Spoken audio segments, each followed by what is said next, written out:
Hello बच्चों, कैसे हो? आपका स्वागत है त्रिपान स्टडी सेंटर में। आज जो हम करने जा रहे हैं क्लास 10th का जो है सोशल साइंस यानी सामाजिक विज्ञान, जो कि आज हम करेंगे चैप्टर 4, जिसमें हम मॉडर्न वर्ल्ड 2 यानी चौथा चैप्टर जो है आधुनिक विश्व 2 है, जो कि काफ़ी महत्वपूर्ण है। और ये टॉपिक हर एक क्लास के बच्चों के लिए इम्पोर्टेंट है, चाहे वो सीबीएसई के बच्चे हों, चाहे एनआईएस बोर्ड के बच्चे हों, यूपी बोर्ड के बच्चे हों, बिहार बोर्ड के बच्चे हों, या जो भी बोर्ड के बच्चे हों, सभी के लिए ये टॉपिक महत्वपूर्ण रहेगा। इवन कि जो बच्चे जो है कॉम्पिटिशन की तैयारी कर रहे हैं, उनके लिए भी काफ़ी महत्वपूर्ण ये टॉपिक रहने वाला है। इसमें हम हर एक जो बातों पर जो है प्रकाश डालेंगे और जानने की कोशिश करेंगे, सोचेंगे, विचार करेंगे। लेकिन ये सब तब होगा जब वीडियो स्टार्ट होगा। लेकिन वीडियो स्टार्ट करने से पहले एक बात जो मैं हमेशा कहता हूँ, जिसे आपको सोचना भी चाहिए, विचार भी करना चाहिए और अमल भी करना चाहिए, वो ये है कि जब भी वीडियो देखिए पूरा देखिए, क्योंकि अधूरा जानकारी सदैव खतरनाक होता है। साथ में एक इंपॉर्टेंट बात ये भी रहता है, अगर आप पहली बार वीडियो देख रहे हो तो लाइक शेयर सब्सक्राइब करना मत भूलना, क्योंकि दोस्तों लाइक कीजिएगा तो बनाने वाले का मनोबल बढ़ता है, सब्सक्राइब कीजिएगा तो इससे ये होता है कि जब भी मैं कोई वीडियो डालूंगा उसका नोटिफिकेशन आपको समय रहते मिल जाएगा। और देखिए शेयर का मतलब ये होता है कि आपके थ्रू ना जाने किन बच्चों को हेल्प मिल जाए, ये आप भी नहीं जानोगे, इसलिए जो है आप शेयर जरूर करो, ठीक है। व्हाट्सएप स्टेटस पे भी लगाओ। दोस्तों एनएसएस सेंटर जो है कई मानने में बहुत से बच्चों के लिए हेल्पफुल है, चाहे वो 8th क्लास हो, 9th 10th 11th 12th हो, चाहे वो एनआईएस बोर्ड के बच्चे हों, ठीक है, चाहे बीए एमए के बच्चे हो, सभी क्लासों के लिए कुछ ना कुछ जो है त्रिपान सेंटर में उपलब्ध है। तो इसलिए आपके लिए ज़रूरी है कि आप सब्सक्राइब करके इसको चैनल को जो है सेव कर लो, नहीं तो बाद में अगर रिसर्च करोगे तो शायद आपको ये चैनल प्राप्त ना हो। तो इसलिए सोचना नहीं, विचार नहीं करना है, सब्सक्राइब करके जो है अपने पास सेव करना है। दोस्तों ये तो बात था आपके लिए, लेकिन अब देखते हैं हमारा आज टॉपिक क्या है। कहते हैं साम्राज्यवाद और उपनिवेश का उत्थान ये कई मायने में महत्वपूर्ण थी उन देशों के लिए जो उस समय औद्योगिक क्रांति से गुजर रहे थे। लेकिन वो देश जो कॉलोनिज्म बन गए, उनके लिए ये सही नहीं था। कहते हैं साम्राज्यवाद उपनिवेश का उत्थान किस प्रकार हुआ, तो ये हम पूरे चर्चा यहाँ करने वाले हैं और आपको इसके त्रिपान सेंटर में बने रहना पड़ेगा। देखिए, आपने पिछले भाग में औद्योगिक क्रांति के बारे में बेखूबी पढ़ा है और हर कुछ जो है जाना भी है, कैसे पश्चिमी देशों में फैली ये जो है हरित औद्योगिक क्रांति वो काफ़ी महत्वपूर्ण थी। देखा जाए तो 19वीं सदी की समाप्ति तक अधिकांश देशों में, यूरोपीय देशों में औद्योगिक क्रांति हो गई थी। यानी 19वीं सदी की समाप्ति तक अधिकांश देशों में, यूरोपीय देशों में जो है क्रांति हो गई थी, जो काफ़ी महत्वपूर्ण था। इन देशों में कच्चे माल और तैयार माल को बेचने के लिए एक बाजार की निरंतर आपूर्ति की ज़रूरत थी। इसलिए उन्होंने उन देशों पर अपने नियंत्रण का विस्तार करना शुरू कर दिया जहां अभी औद्योगिक क्रांति नहीं शुरू हुआ था। यानी औद्योगिकरण जो है उस देशों में अभी शुरू नहीं हुआ था, उनको जो है अपने अधीन लेना शुरू कर दिया।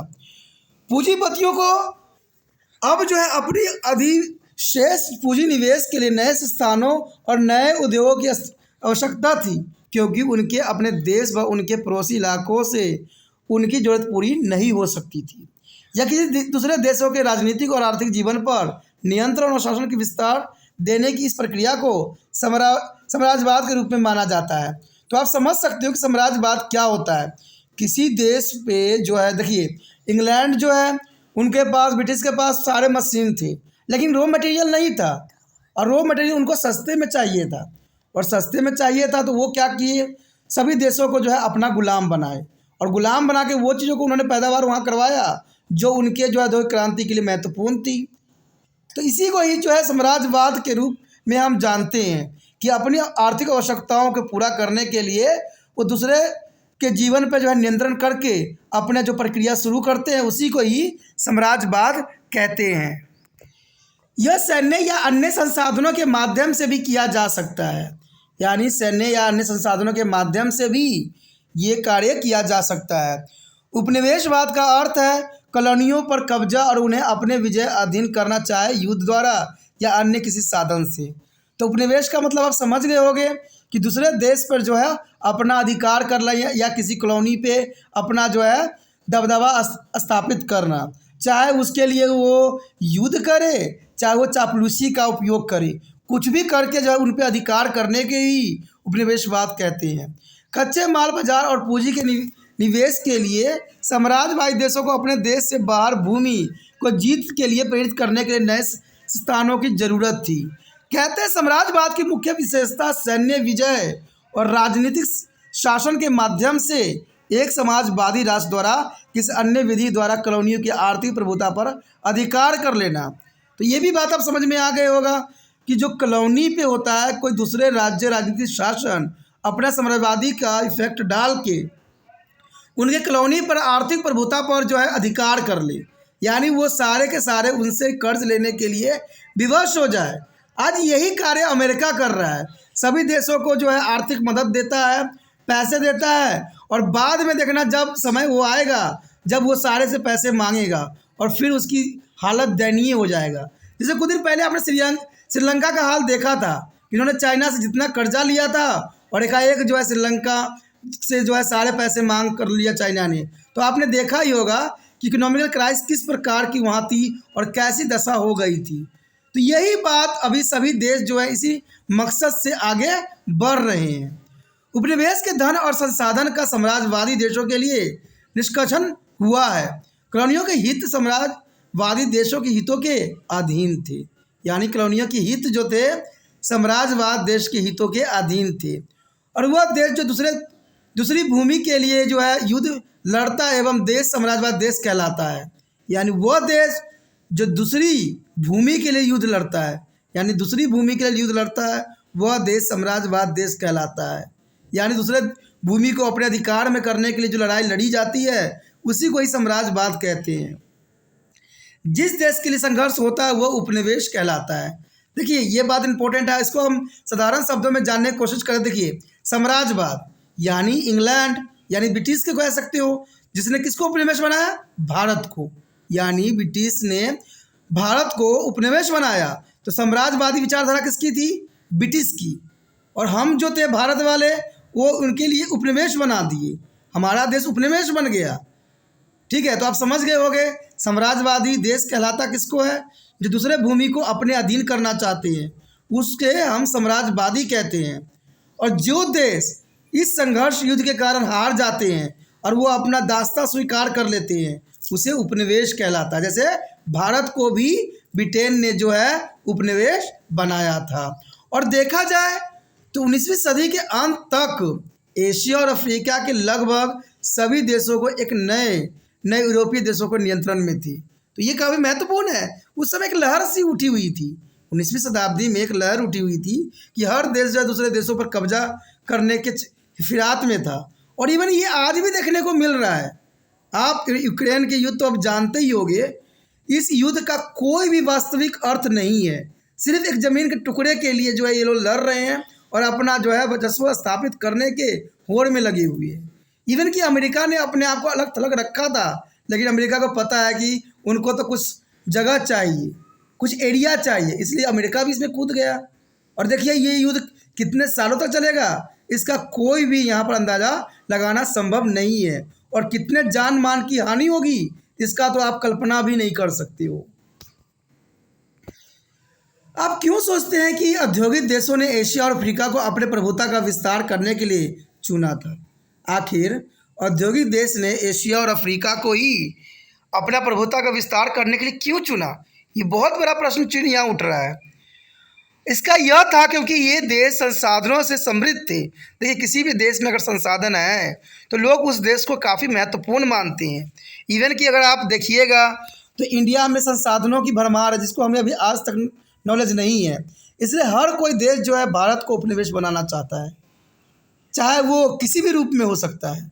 अभी आपने देखा ही होगा कि आजकल हर मंत्री लोग यही कहते हैं कि भारत में विदेशी कंपनी आनी चाहिए, विदेशी कंपनी आनी चाहिए। इवन कि उन्होंने कंपनी बुलाए भी गए हैं और कहते हैं भारत में आप इन्वेस्ट कीजिए जितना करना है। यही बात राजा भी किया करते थे, वो इसी लालच में थे कि वो यहाँ पर आएंगे और इनका डॉलर में जो है पैसे जो है डॉलर में बदलेंगे। और बाद में क्या हुआ इसका तो आपने देखा ही हुआ है कि 250 साल के जो है 250 साल के जो है गुलामी हमें मिल गई। कहीं इसी राह पे तो आज के लोग नहीं चल रहे हैं। कहते हैं हमें खुद में सक्षम बनना चाहिए। अगर हम किसी दूसरे चीज़ों पे आश्रित होते हैं तो इसका मतलब हम गुलाम बन रहे हैं। जब हमारे पास क्षमता नहीं है उन चीज़ों को उत्पादन करने की तो हम दूसरे से क्यों उत्पादन करवाएं? कहते हैं अगर मान लीजिए कोई फैक्ट्री भारत में आती है, भारत में वो लोग आते हैं और यहाँ फैक्ट्री बनाते हैं तो जनरली सी बात आपको भी बात समझ है कि सारे जो उच्च पद पे होंगे वो वही लोग होंगे, उसी देश के लोग होंगे, और भारत को सिर्फ होंगे क्या, मजदूर कर्मचारी होंगे। तो वो जैसा चाहेंगे वैसा स्टार्ट कर देंगे। ऐसा ही कहते हैं राजाओं के समय हुआ था कि उन्होंने पहले व्यापार करने की मांगी तो उनको उन्होंने लालच देने लग गए, पैसे देने लग गए। फिर उन्होंने कहा भाई अभी यहाँ पर फैक्ट्री आप लगा लो, तो उन्होंने फैक्ट्री लगा ली। फिर उन्होंने धीरे धीरे राजनीतिक में भी अपना जो है दबदबा बनाने लगे। और जब उन्होंने ये बात देखा कि भारत में हर कोई जो है राज्य के लिए ललायित है, तो उन्होंने इसका बेखूबी प्रयोग किया और अंत में आपको पता ही है कि गुलामी के जंजीर में हमें जकड़ लिया। और वही सिस्टम आज हो रहा है। आज हमारे देश के नौजवानों को प्रोत्साहित नहीं किया जा रहा है कि आप अच्छे काम खोलो, अच्छे लगाओ, फैक्ट्री लगाओ, इससे आगे बढ़ाओ। ये कार्य नहीं हो रहा है। हमारे भारत के जितने नौजवान हैं उनके टैलेंट को नकारा जा रहा है और विदेशी कंपनी को भारत लाया जा रहा है। तो इसमें गवर्नमेंट को सोचने की आवश्यकता है। कहते हैं गवर्नमेंट तो बदलती रहेगी, हम आम नागरिक थोड़ी बदलते रहेंगे, हम तो वो के वही रहेंगे। इसलिए कभी भी जो फैसला लेना चाहिए जनहित में रख के लेना चाहिए और इतिहास को साक्षी बना के करना चाहिए। तो ये काफ़ी महत्वपूर्ण बात है। अगर ये बात पे अभी भी लोग नहीं समझे तो हम फिर से जो है गुलामों के जंजीरों में फंस जाएंगे। गुलामी कई प्रकार की होती है। कहते हैं कि ज़रूरी नहीं कि आपको एक बंद कर दिया जाए तो आप गुलाम हो, आप मानसिक तौर पे भी गुलाम हो सकते हो। मान लीजिए अगर हम विदेशी चीज़ों पे आश्रित हो जाते हैं, बिल्कुल ही आप आपने देखा ही होगा आज भारत के मसाले लोग इतना यूज़ नहीं कर रहे हैं घरों में। भारत में मसालों की, भारतीय मसालों का यूज़ नहीं हो रहा है। आज तो आपको चाउमीन, फ्राइज़ और विदेशी चीज़ें चाहिए, मैकडॉनल्ड, ये सब चीज़ें चाहिए। आज अपने देश की कहाँ कीमत में आप लोगों को लगा रहे हो। आप लोगों को भी तो चाहिए विदेशी। आपने देखा होगा कि सॉस भी जो होते हैं इतने केमिकल भरे पड़े होते हैं और कितने चाव से आप लोग खा रहे होते हो। तो आपको क्या लगता है वो केमिकल आपको बचा देगा? तो आप लोग भी तो आदी होते जा रहे हो ब्रिटिश चीज़ों के, विदेशी चीज़ों की। आपको इंडिया के सामान पसंद नहीं आता है, ब्रिटिश के सामान आपको बहुत अच्छा लगता है, अमेरिका के सामान बहुत अच्छा लगता है। अब भारत जी को नकार रहे हो। सरकार ने भी अच्छा नीति अपनाई है, सब पे आप मेड इन इंडिया लगा दिया, लेकिन सारे सामान जो है विदेशी क्यों ना हो, इंडिया में मैन्युफैक्चर, इंडिया में असेंबल हो रहा है तो मेड इन इंडिया कर रहे हैं। ये नहीं कि हम खुद ही उन चीज़ों का उत्पादन करें, तब भारत सक्षम हो सकता है अपने इकोनॉमिकल वेल्थ में। तो ये काफ़ी महत्वपूर्ण बात यहाँ पर आया है। कहते हैं यह क्योंकि ये देश संसाधनों से समृद्ध थे, भारत भी समृद्ध है, लेकिन राजनीतिक और सैन्य रूप से कमज़ोर और जो है औद्योगिक दृष्टि से पिछड़े थे। अब देखिए भारत भी औद्योगिक दृष्टि से देखा जाए तो काफ़ी पीछे है, और देखा जाए तो राजनीतिक और सैन्य रूप में बहुत काफ़ी कमज़ोर भी है। अब कहिएगा राजनीतिक रूप में कमज़ोर क्यों है? क्योंकि यहाँ बहुदलीय है और यहाँ पर आपको पता है एक काम दूसरा कर रहा होता है बंदा, दूसरे जो है उस पर टांग अड़ा रहा होता है। कोई अच्छा काम कर रहा है तो उसको बुरा में कन्वर्ट कर देते हैं। तो ये तो हुआ ना, राजनीतिक जो है कमज़ोर है, कोई देश के लिए नहीं सोच रहा है, सिर्फ अपना कुर्सी जमाने के लिए सोच रहा है, कैसे मेरी जीत हो जाए। यही राजनीतिक नेताओं का वर्चस्व होता है। ये नहीं कि भारत कैसे तरक्की करेगा, इस बात पे कोई राजनीतिक नेता ने कभी नहीं सोचा है, सिर्फ दिखावा करते हैं। तो ये काफ़ी महत्वपूर्ण है। देखिए यही बात यहाँ भी दर्शाया गया है कि संसाधन जिस देश में होता है वहाँ राजनीतिक और सैन्य रूप से वो राज्य कमज़ोर रहते हैं और औद्योगिक दृष्टि से वो पिछड़े हुए रहते हैं। दुर्भाग्य से बहुत दूर और दूरी पर थे। बिना अच्छे संचार साधन के कोई भी देश उनसे लाभ लेने में असक्षम होगा। साम्राज्यवाद का विकास परिवहन और संचार के विकास के साथ संभव था। अच्छे सड़कें, जहाजरानी, रेलवे और नहरें अपने देशों में जो है उपनिवेश में औद्योगिक देश द्वारा भी बनाया गया। उपनिवेशों को से वस्तुओं के लाने ले जाने इन देशों के लिए आसान बना दिया था और सैनिक को भी आसानी से उपनिवेशों के लिए भेजा जा सकता था।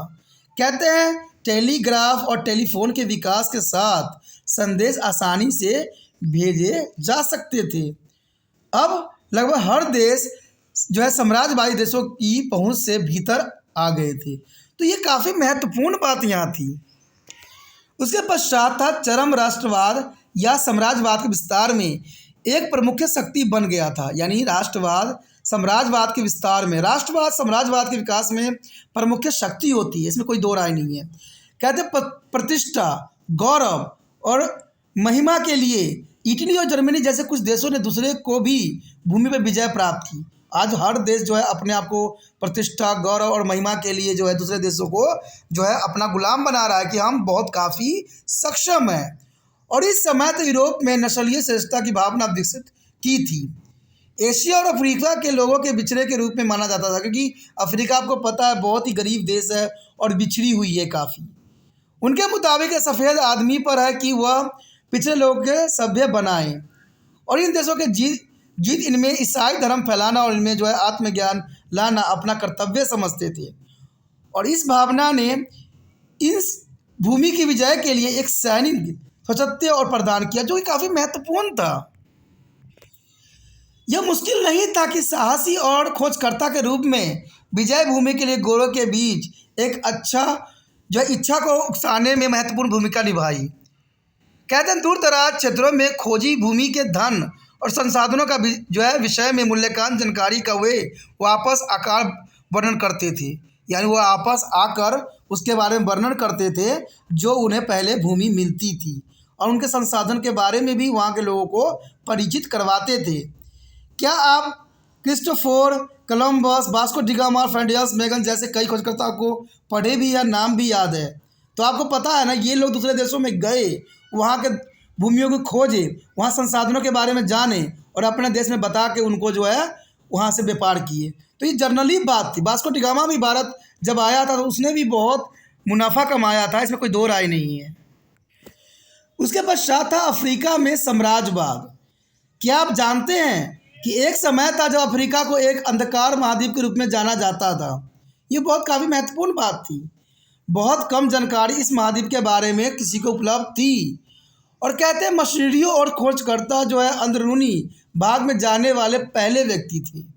मिशनरियों और खोजकर्ता अंदरूनी भागों में जाने वाले पहले व्यक्ति थे, और यहाँ उन्होंने हाथी दांत, सोना, हीरा, लकड़ी और उन लोगों की जिन्हें गुलाम बनाया जा सकता था उनको उन्होंने टारगेट बनाया।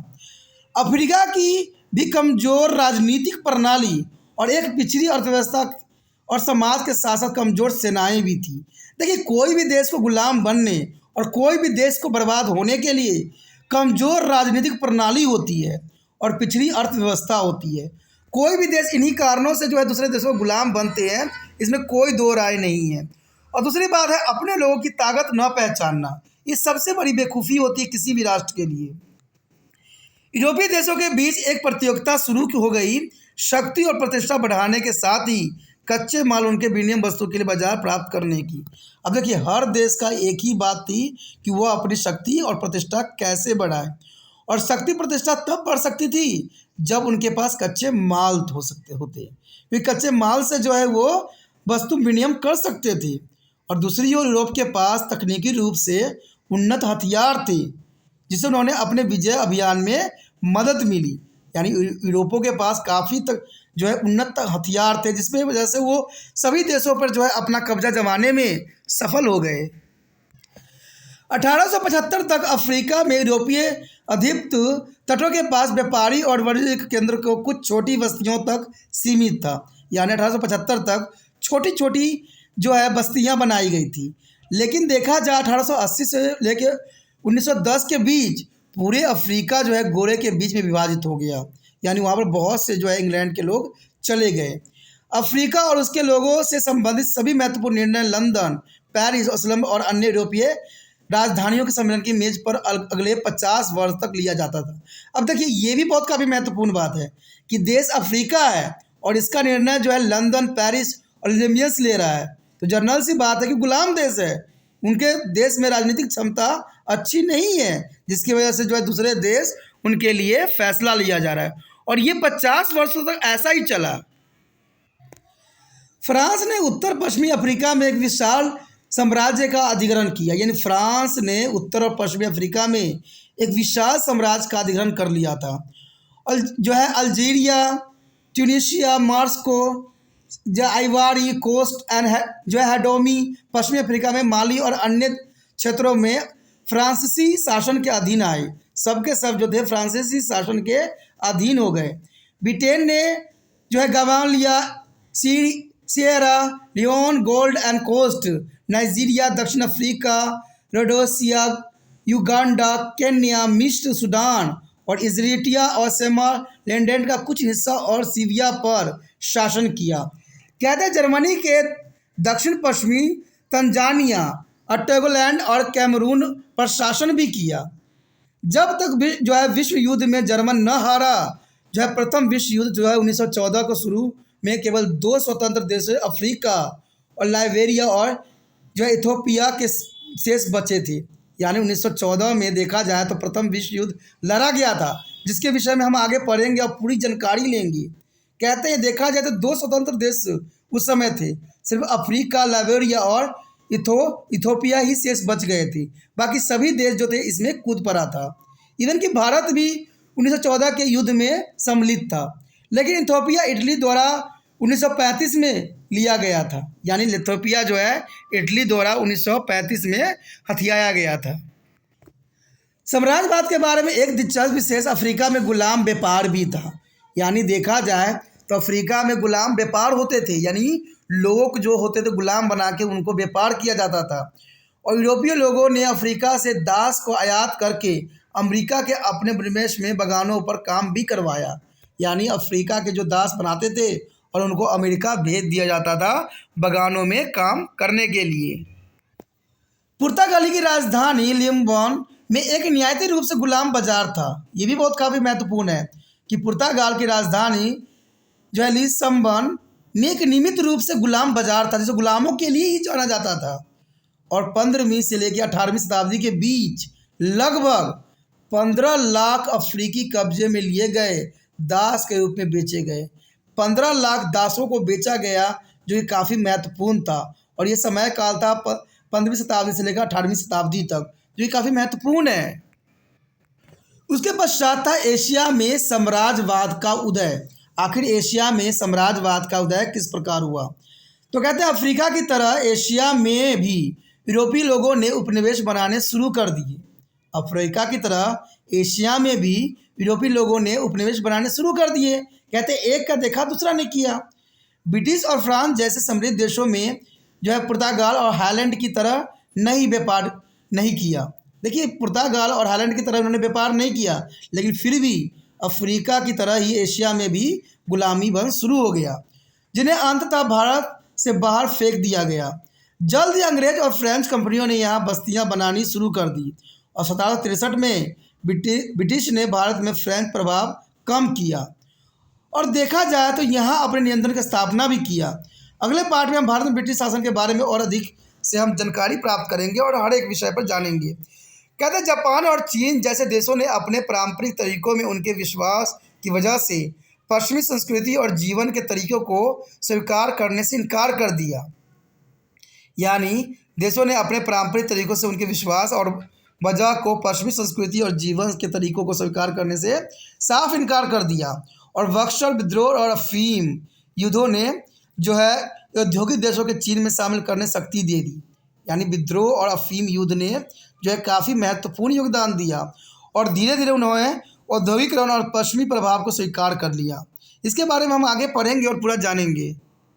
उसके पश्चात है चीन। देखिए चीन भी उपनिवेश के कारण बना। कहते हैं चीन माल की यूरोपीय देशों में अधिक मांग थी। यानी चीन माल की यूरोपीय देशों में उस समय अधिक मांग थी, लेकिन चीन में यूरोपीय सामान के लिए कोई मांग नहीं थी। यानी चीन में यूरोपीय सामान के लिए मांग नहीं थी और ये एक तरफा व्यापार यूरोपीय व्यापार के लिए लाभदायक नहीं था। इसलिए उन्होंने चीन को अफीम की तस्करी शुरू करके चीनी युवाओं और चीनी माल के विनियम को नष्ट कर दिया। अब देखिए ये भी एक षड्यंत्र था कि चीन माल की पूरे यूरोप में आवश्यकता थी, लेकिन यूरोप सामान के कोई भी चीन मांग ही नहीं करता था, क्योंकि उनके पास सब कुछ थी। कहते हैं वस्तु विनिमय तो ये होती है ना कि कुछ सामान आप भेजते हो तो कुछ सामान आप भी लेते हो, लेकिन ऐसा नहीं थी। चीन माल की यूरोपीय देशों में बहुत मांग थी, लेकिन चीन में यूरोपीय मांग की कोई ज़रूरत नहीं थी और ये एक तरफा व्यापार था। अब एक तरफा व्यापार होने के कारण क्या हुआ, यूरोपियों ने क्या किया, जो चीनी लोगों में युवाओं में अफीम की जो है एक आदत कर दिया और इससे क्या हुआ, पूरा ही सिस्टम बिगड़ गया। इसे चीन और ब्रिटेन के बीच प्रथम अफीम युद्ध में चीन आसानी से हार गया और देखिए इसके कारण अब प्रथम अफीम युद्ध भी हुआ और इसे अफीम युद्ध के नाम से भी जाना जाता है। और ब्रिटिश खुद के लिए कई रियायतें प्राप्त करने में सफल हुआ, क्योंकि जर्नल सी बात है, इसमें चीन आसानी से हार गया, क्योंकि ये हारने के लिए कारण बनाया गया। और ब्रिटेन ने जो है हर चीज़ जो है अपनी मनमर्जी जो है चीन में शुरू कर दी, और वह चीन के सभी 5 बंदरगाहों के ब्रिटिश व्यापारियों के लिए खुलवाने में सफल हो गया। जो यहाँ ब्रिटेन चाहता था वो करने में सफल हो गया, और चीन जो है करने के लिए मजबूर हो गया, क्योंकि अफीम युद्ध में चीन जो था हार गया। चीनी सरकार विदेशी माल पर किसी भी तरह जो है टैरिफ लागू नहीं कर सकती थी, क्योंकि वो हार चुकी थी, और वो चीनी अदालतों में ब्रिटिश विषय के खिलाफ किसी भी तरह का परीक्षण नहीं ले सकती थी। हांगकांग का द्वीप ब्रिटेन के सौंप दिया गया, तो ये भी काफ़ी महत्वपूर्ण बात थी। उसके पश्चात दूसरी अफीम युद्ध के ब्रिटिश ध्वज को अपमान के खिलाफ बदला और एक फ्रांसीसी मशीनरी की हत्या के लिए लड़ा गया, यानी दूसरी अफीम युद्ध भी हुआ, और इसका कारण उस समय ये बना कि फ्रांसीसी मशीनरी की हत्या के लिए लड़ा गया। चीन 2 यूरोपीय शक्ति से हार गया, चीन जो था 2 यूरोपीय शक्ति से हार गया, और जो है अंतरिक्ष क्षेत्रीय अधिकार देने के लिए मजबूर भी हो गया। यानी देखा जाए तो चीन का यहाँ पर जो है बहुत ही जो है यूरोपीय देशों ने शोषण किया। उसके पश्चात बक्सर विद्रोह, ईसाई मशीनरी और प्रभाव के क्षेत्रों में चीन के विभाजन के बाद चीन के शोषण के खिलाफ एक जो है संगठित आतंक था। चीनी युवाओं को अपनी मुट्ठी के साथ विदेशी नागरिकों के अत्याचार भी सहन करने पड़ रहे थे। उन्हें शाही अदालत से गुप्त समर्थन भी प्राप्त था। अब देखिए, कहते हैं जैसे भारत में युवाओं को जो है ब्रिटिश की वजह से कष्ट सहने पड़े, चीन भी उससे अछूता नहीं रहा। चीन भी कोई भी नौजवानों का अत्याचार का सामना करना पड़ता था, तो ये काफ़ी महत्वपूर्ण बात थी। उसके पश्चात आता है जापान। देखिए, जापान भी जो है दास्ता की जंजीरों में फंसी। कहते हैं 1868 में शुरू हुए मीजी पुण्य स्थापना यानी प्रबोधन नियम के जापान को एक बंद सामंती समाज से बदलकर पहले औद्योगिक राष्ट्र के जापान के रूप में बदल दिया गया, और उसके खुद के प्राकृतिक संसाधन थोड़े थे। जापान के पास खुद ही प्राकृतिक संसाधन बहुत थोड़े थे, इसलिए उसे दोनों विदेशी बाजारों और कच्चे माल के स्रोतों की जरूरत हुआ करती थी। 1871 में जापानी नेताओं ने एक समूह ने यूरोप और अमेरिका का दौरा किया। यानी 1871 में जापानी नेता ने के एक समूह और यूरोप के अमेरिका का दौरा किया, और जापानी राज्य बनने के बाद उसने औद्योगिकीकरण की नीति को अपनाई। जब जापानी राज्य बन गया तो औद्योगिक जो है करण की नीति को अपनाई गई, और 1877 में जापान में बैंक का भी स्थापित ना किया गया, और कई इस्पात और कपड़ा कारखानों की स्थापना भी की गई, और शिक्षा को लोकप्रिय किया गया, और जापानी छात्रों का अध्ययन करने के लिए पश्चिम में भेजा गया। और वर्ष 1905 में देश को समृद्ध और सैन्य मजबूत बनाने के नारे के तहत जापान एक जो अविजय औद्योगिक और सैन्य राष्ट्र के रूप में उभरकर सामने आया, और वो दक्षिण के सखालिन, कोरिया, मंचूरिया, भारत, चीन, म्यांमार, मलयालम, सिंगापुर, इंडोनेशिया और फिलीपींस के जीतने में सफल रहा था। देखिए कितना महत्वपूर्ण यहाँ बात आती है कि जापान जो बिल्कुल ही कमज़ोर था, आज देखिए ये खलीन, कोरिया, मंचूरिया, भारत, चीन, म्यांमार, मलयालम, सिंगापुर, इंडोनेशिया और फिलीपींस को जीतने में सफल रहा। तो ये काफ़ी महत्वपूर्ण बातों की तरफ इशारा किया जा रहा है। उसके पश्चात आता है दक्षिण और दक्षिण पूर्वी एशिया में साम्राज्यवाद की स्थापना। देखिए, दक्षिण और दक्षिण पूर्वी एशिया में अगर हम बात करें तो यहाँ पर नेपाल, बर्मा, श्रीलंका, मलया, इंडोनेशिया, भारत और चीन, थाईलैंड और भारत और फिलीपींस शामिल है। तो ये दक्षिण और जो है दक्षिण पूर्वी एशिया के अंतर्गत आते हैं। नेपाल, बर्मा, श्रीलंका, मलया, इंडोनेशिया, भारत और चीन, थाईलैंड और भारत और फिलीपींस ये शामिल है। नए साम्राज्यवाद के उदय से पहले भी इन देशों में से कई पर पहले से ही गोरे का प्रभुत्व रहा। इसमें भारत भी था, जहाँ पर अंग्रेजों का पूरा प्रभुत्व था। श्रीलंका पर पुर्तगालियों ने कब्जा कर लिया था, जो डच और ब्रिटिश के द्वारा जो है उत्तर ध्रुव पर था। इंग्लैंड में चाय और रबड़ बागान का जो है परिचय हुआ, जो श्रीलंका में निर्यात के 7/8 रूप में शुरू किया गया, जो काफ़ी महत्वपूर्ण थी उस समय। दक्षिण पूर्वी एशिया के अन्य देशों को भी साम्राज्यवाद का सामना करना पड़ गया, और फ्रांसीसी सैनिकों का वियतनाम पर हमले का दावा भी किया गया कि वे भारत चीन के ईसाइयों की रक्षा कर रहे थे, लेकिन धीरे धीरे वियतनाम, लाओस, कंबोडिया को फ्रेंच जो है उपनिवेशिक साम्राज्य के साथ छोड़ दिया गया और ब्रिटिश ने म्यांमार, सिंगापुर, मलयालम राज्यों पर नियंत्रण पाने के लिए उन्हें बंदरगाह से जोड़ दिया गया। तो ये भी काफ़ी महत्वपूर्ण थी। दक्षिण पूर्वी एशिया में साम्राज्यवाद की स्थापना, जिन्होंने कई देशों को जो है गुलामी की जंजीरों में जो है गढ़ दिया। तो ये टॉपिक हमारे दोस्तों काफ़ी महत्वपूर्ण थे। आगे का टॉपिक और भी महत्वपूर्ण है, तो आप इसी तरह त्रिपाठी सेंटर के साथ बने रहें। अगर आपको टॉपिक समझ में आता है, अच्छा लगता है, तो लाइक से सब्सक्राइब भी कीजिए। जितना हो सके इस वीडियो को शेयर कीजिए। इससे ये हो जाएगा कि आप त्रिपाठी सेंटर का हेल्प कर सकती हो। और इसके लिए आपको कुछ नहीं करना है, यूट्यूब से लिंक को कॉपी करना है और व्हाट्सएप से लगा देना है। देखिए दोस्तों, जितना जो है त्रिपाठी सेंटर आगे बढ़ेगा, आपके लिए और भी सुविधाएं यहाँ उपलब्ध होगा। क्योंकि कहते हैं जितना दायरा बढ़ता है उतना ही आवश्यकता, उतना ही जो है इंपॉर्टेंट चीज़ें आती है। तो सोचिए नहीं, विचार नहीं कीजिए, जितना हो सके उसको शेयर कीजिए। और पहली बार वीडियो देख रहे थे, ठीक है, पहली बार मेरे चैनल पर आए हो, तो जो है चैनल को सब्सक्राइब करके अपने मोबाइल में अवश्य सेव कर लीजिए। क्योंकि अगर त्रिपाठी सेंटर आपको अच्छा लगता है, बाद में अगर कोई टॉपिक रिसर्च कीजिएगा तो शायद दूर दूर तक त्रिपाठी सेंटर नज़र न आए। अगर सर्च करने की बात है तो अगर इस चैनल को सब्सक्राइब कर लेते हो तो आपको जो है होम पेज आ जाता है। तो होम पेज में जो है आपको प्लेलिस्ट का ऑप्शन है, जहाँ पर हर एक टॉपिक जो है सिलेबस वाइज, टॉपिक वाइज या क्लास वाइज विद्यमान है। तो यहाँ जो है 8 से लेकर MA तक के बच्चों के लिए है। तो आप समझ सकते हो आपके लिए त्रिपाठी सेंटर कितना हेल्पफुल हो सकता है। इसे सोचिए नहीं, अभी सब्सक्राइब कीजिए। अगर कुछ विचार है, कुछ कहना चाहते हो, कुछ बताना चाहते हो, कुछ सजेशन देना चाहते हो, तो इसके लिए प्रावधान है, कमेंट आपके लिए उपलब्ध है, कमेंट आप कर सकते हो।